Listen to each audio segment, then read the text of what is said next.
people. Look, a real rock star. Here's a real rock star. Real rock star. Real rock star right here. What can I do to help anybody? Well, Keith Cunningham program. I'm a huge UFO fan, and so I love to just kind of let people around. I don't watch romantic movies. I watch science fiction movies, horror movies, and kung fu movies as well. Sounds like jukebox. Very all right. Extra all right. Thanks for asking. Fantastic. Now you're a big Slade fan, right? When my wife and I got married, our first dance was to the Slade song "Cause I Love You." Yeah. Cause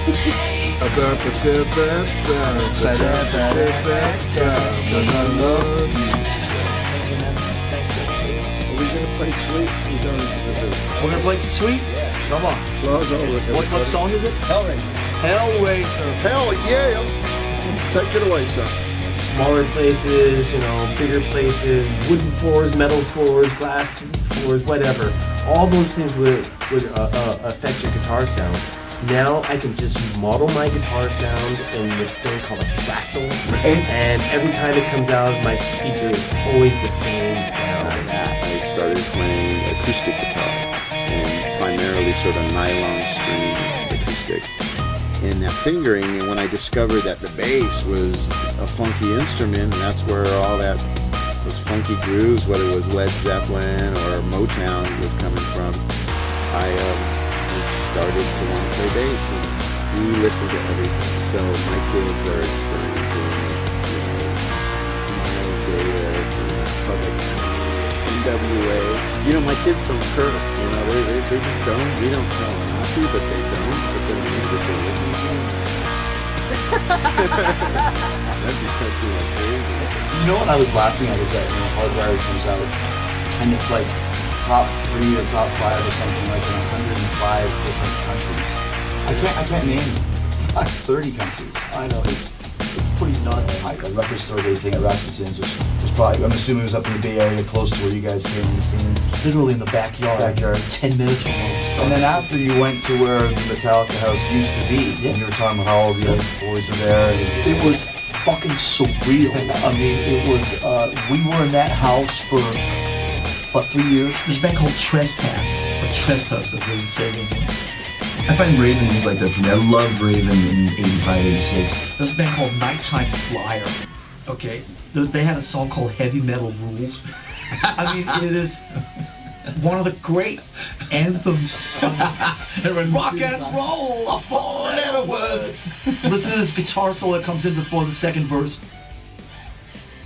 I just got text. That's got Listen.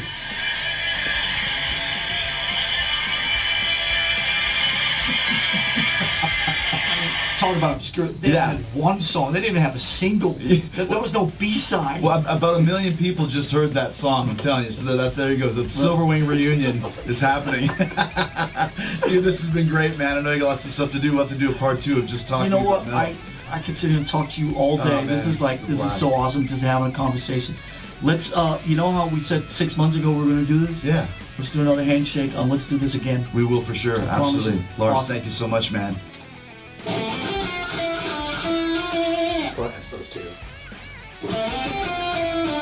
So that's much more melodic, and then the other one he picks all the notes. Yeah.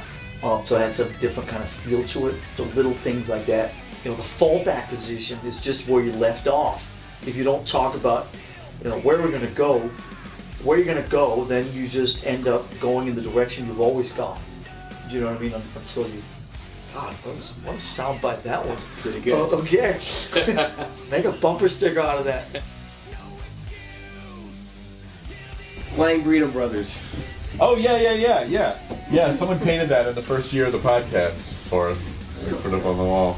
Yeah. I have one of Animal as a Civil War drummer that's really fucking cool. Nice. Just for me. There's an Australian guy called Picasso that paints pictures with his dick. Picasso.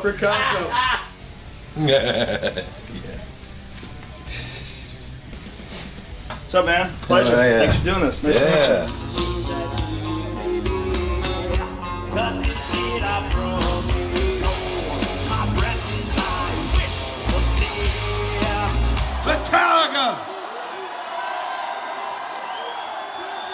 Thank you, Jimmy, for having us. This is fucking awesome.